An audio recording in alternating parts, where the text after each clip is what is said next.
शान्ताकारं भुजगशयनं पद्मनाभं सुरेशं विश्वाधारगगनसदृशं मेघवर्णं शुभङ्गं लक्ष्मीकान्तं कमलनयनं योगविद्यानगम्यं वन्दे विष्णु भवभयहरं सर्वलोकैकनाथं।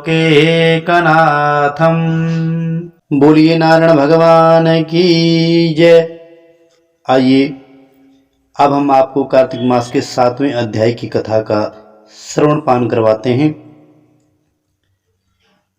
सूत जी से शौनक ऋषि कहने लगे कि श्री सूत जी, आप कृपया करके कार्तिक मास तथा तुलसी का महात्म्य हमें बताएं। तब सूत जी कहने लगे, हे ऋषियों, जो तुमने मुझसे प्रश्न किया है, यही प्रश्न एक समय नारद जी से राजा पृथु ने किया था, और जो उत्तर नारद जी ने उन्हें दिया वही मैं तुमसे कहता हूँ। एक समय राजा पृथु नारद जी से कहने लगे कि नारद जी, भगवान को तुलसी इतनी अधिक प्रिय क्यों है? आप इसका महात्म्य हमें बतलाएं। तब नारद जी कहने लगे कि एक समय राजा इंद्र बहुत से देवताओं और अप्सराओं सहित महादेव जी के दर्शनों को गए। सो जब कैलाश पर पहुँचे तब एक बड़े भारी आकार वाले और भयंकर नेत्रों वाले पुरुष को देखकर इंद्र ने पूछा कि तुम कौन हो और शिव कहाँ हैं? जब कई बार पूछने पर भी उसने कोई उत्तर नहीं दिया तो इंद्र ने क्रोध में आकर अपना वज्र उसके कंठ पर दे मारा, जिससे उसका कंठ नीला हो गया। परंतु इंद्र का वज्र भी भस्म हो गया। फिर उसकी आंखों से ऐसी प्रचंड अग्नि निकली मानो इंद्र सहित सारे संसार को भस्म कर देगी। ऐसी स्थिति देखकर बृहस्पति जी हाथ जोड़कर और इंद्र को दंडाकार झुकाकर भगवान शिव की स्तुति करने लगी कि हे देवादिदेव, हे त्रिपुरासुर तथा अकासुर का नाश करने वाले, यज्ञ का फल देने वाले त्रिपुरारी, आपको नमस्कार है। ब्राह्मणों की रक्षा करने वाले, आपको नमस्कार है। नारद जी कहने लगे कि हे राजा पृथु, इस प्रकार स्तुति सुनकर फिर महादेव जी त्रिलोकी को नष्ट कर देने वाली अग्नि को शांत कर दिया और कहने लगे कि हे देवताओं, तुम वरदान मांगो। मैं आपकी स्तुति सुनकर अति प्रसन्न हुआ हूँ। हमने इंद्र को जीवन दान दिया है और हे बृहस्पति जी, आज से तुम्हारा नाम भी जीव होगा। इंद्र को जीवन दान दिलाने से बृहस्पति जी का नाम जीव हो गया। बृहस्पति जी कहने लगे कि यदि आप प्रसन्न हैं तो इंद्र की रक्षा कीजिए और संसार को जला सकने वाली अग्नि को आपके नेत्रों से जो उत्पन्न हुई है उसको शांत कीजिए। तब शिव कहने लगे कि नेत्र से निकली हुई अग्नि वापस कैसे जाए, अतः अब हम इसको दूर फेंकते हैं। ऐसा कहकर अग्नि को हाथ में लेकर उसे समुद्र में फेंक दिया। वह आग गंगा के संगम गंगा सागर में जाकर गिरी और बालक बनकर रोने लगी। उसके रोने की आवाज से पृथ्वी कांपने लगी तथा सातों लोक बहरे हो गए। ऐसा आश्चर्य देखकर वहां पर आए हुए ब्रह्मा जी समुद्र की गोद में बालक देखकर आश्चर्य से पूछने लगे, यह बालक किसका है? समुद्र ने बड़े आदर से बालक को उठाकर कहा, ब्रह्मा जी की गोद में दिया और कहने लगे कि यह मेरा पुत्र गंगा से उत्पन्न हुआ है, आप इसके जात कर्म कराएं। फिर उस बालक ने ब्रह्मा जी की दाढ़ी पकड़कर उसे जोर से खींचा, मरोड़ी कि ब्रह्मा जी के नेत्रों में आंसू आ गए। किसी प्रकार दाढ़ी छूटे तो ब्रह्मा जी ने कहा कि इसने हमारी आँखों से जल निकाला है, अतः इसका नाम जालंधर होगा, परंतु यह शिव के अतिरिक्त और किसी के हाथों नहीं मरेगा, क्योंकि यह शिव के अंश से ही उत्पन्न हुआ है। यह अभी युवा हो जाएगा।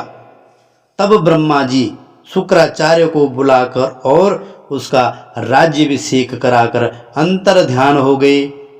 तब समुद्र ने काल नेमी की कन्या वृंदा के साथ उसका विवाह कर दिया, जो कि पतिव्रताओं में सबसे प्रथम और अति सुंदर थी। परम सुंदरी वृंदा के साथ विवाह कर जालंधर अति प्रसन्नता से दिन बिताने लगा। जब जालंधर घर आता तो वृंदा अपने हाथ से पंखा झेलती, पाद्य अर्घ आचमन उसको अर्पण करती। वह अपने पति को नारायण समझकर उसकी सेवा किया करती थी। तब नारद जी कहने लगे कि हे राजा पृथु, अब मैं पतिव्रता स्त्रियों के कुछ लक्षण तुमसे कहता हूँ। पतिव्रता स्त्री अपने पति के दुख में दुखी और सुख में सुखी होती हैं। परदेश जाने पर दुखी और पति के मर जाने पर सती हो जाती हैं। पति के पाप तथा पुण्यों को आधा बांटने वाली स्त्री को अपने पति के मर जाने पर अवश्य सती हो जाना चाहिए। जो स्त्री सती हो जाती है वह अपने पति के साथ अपने शरीर के 3.5 करोड़ रोम के अनुसार 3.5 करोड़ वर्ष तक अपने पति के साथ स्वर्ग में वास करती है। जो स्त्री सती होने के लिए जितने कदम शमशान की ओर जाती है उसको कदम कदम पर एक एक यज्ञ का फल प्राप्त होता है। वह अपने माता पिता तथा पति तीनों कुलों को पवित्र कर देती है। जैसे सपेरा सांप को बिल से बाहर निकाल लेता है, वैसे ही वह अपने पति को नरक से बाहर निकाल लेती है। अतः पतिव्रता स्त्रियों को अपने मृतक पति के साथ ही सती होना उनका परम धर्म है। इतना कहकर नारद जी बोले कि हे राजा पृथु, देवताओं से डरकर जो सब दैत्य पाताल में भाग गए वे जालंधर का अभय पाकर फिर पृथ्वी पर आकर घूमने लगे। उसी समय जालंधर ने कटे सिर राहु को देखा तो उसने शुक्राचार्य से इसका कारण पूछा। तब शुक्राचार्य ने समुद्र मंथन तथा देवताओं द्वारा रत्नों को हरण की कथा सुनाई। इस प्रकार पिता का मंथन और दैत्यों का अनादर सुनकर जालंधर ने क्रोध में आकर घसमर नाम वाले दूत को बुलाकर सुधर्मा के पास भेजा। वह सभा में जाकर अभिमान पूर्वक इंद्र को नमस्कार न करके कहने लगा कि दैत्यपति जालंधर ने जो कुछ कहा है वह सब तुम सुनो। हमारे पिता का मंथन करके जो तुमने रत्न लिए हैं उन पर तुम्हारा कोई अधिकार नहीं है, अतः वे रत्न हमको वापस कर दो। घसमर के ऐसे वचन सुनकर इंद्र भय और विस्मय से कहने लगा कि समुद्र सदैव हमारे शत्रु दानवों की रक्षा करता है, अतः हमने उसको मथकर रत्न लिए हैं, इसलिए उन पर दैत्यों का कोई अधिकार नहीं है। दूत ने ये सब समाचार वापस आकर जालंधर से कहा तो वह अत्यंत क्रोधित हुआ और देवताओं को जीतने का उपाय सोचने लगा। उसने सब दिशाओं तथा पातालों में अपने दूत भेजकर सब दैत्यों को बुलाया और शुंभ तथा निशुंभ को अपना सेनापति बनाकर स्वर्ग के नंदनवन में जाकर इंद्र की अमरावतीपुरी को घेर लिया। तब देवता भी युद्ध के लिए बाहर निकल आए और अनेक प्रकार के शास्त्रों से देवताओं तथा दैत्यों में युद्ध होने लगा। वे सब एक दूसरे को मार मार कर गिराने लगे। तब सब तरफ खून बहने लगा। मरकर गिरे हुए घोड़ों और हाथियों से पृथ्वी भर गई। उधर युद्ध में मारे गए दैत्यों को शुक्राचार्य अपनी संजीवनी विद्या से जीवित करने लगे। इधर बृहस्पति जी द्रोणाचल की औषधि दिव्य औषधियों द्वारा देवताओं को जीवित करने लगे। उधर जब देवताओं के जीवित होने का वृतांत दैत्यों ने शुक्राचार्य से जाकर कहा तो जालंधर दैत्य ने अपने अनुचरों को द्रोणाचल पर्वत को समुद्र में फेंक देने का आदेश दिया। तब दैत्यों ने द्रोणाचल पर्वत को उठाकर समुद्र में फेंक दिया और फिर आकर संग्राम करने लगे। जब देवताओं को जीवित करने के लिए औषधि लेने बृहस्पति जी द्रोणाचल गए तो वहां दिव्य पर्वत न देख और देवताओं का दैत्यों के द्वारा निरंतर संहार होते देखकर वे घबरा कर कहने लगे कि हे देवताओं, शीघ्र ही यहाँ से भागो। यह दैत्य शंकर के अंश से उत्पन्न हुए हैं, अतः वह अब तुमसे नहीं मरेंगे। गुरुजी की यह बात सुनकर देवता भय के मारे दसों दिशाओं में भागने लगे और जालंधर दैत्य ने जीत के नगारे बजाते हुए देवों की अमरावती नगरी में प्रवेश किया। सब देवता भय के मारे सुमेरु पर्वत की गुफाओं में जाकर छिप गए। सब देवों के भाग जाने पर जालंधर इंद्र की पूरी अमरावती को शुंभ निशुंभ के अधिकार में सौंपकर स्वयं देवताओं का पीछा करने के लिए सुमेरु पर्वत की ओर गया। इंद्रादिक सब देवता जालंधर को फिर आता हुआ देखकर भगवान विष्णु की स्तुति करने लगे।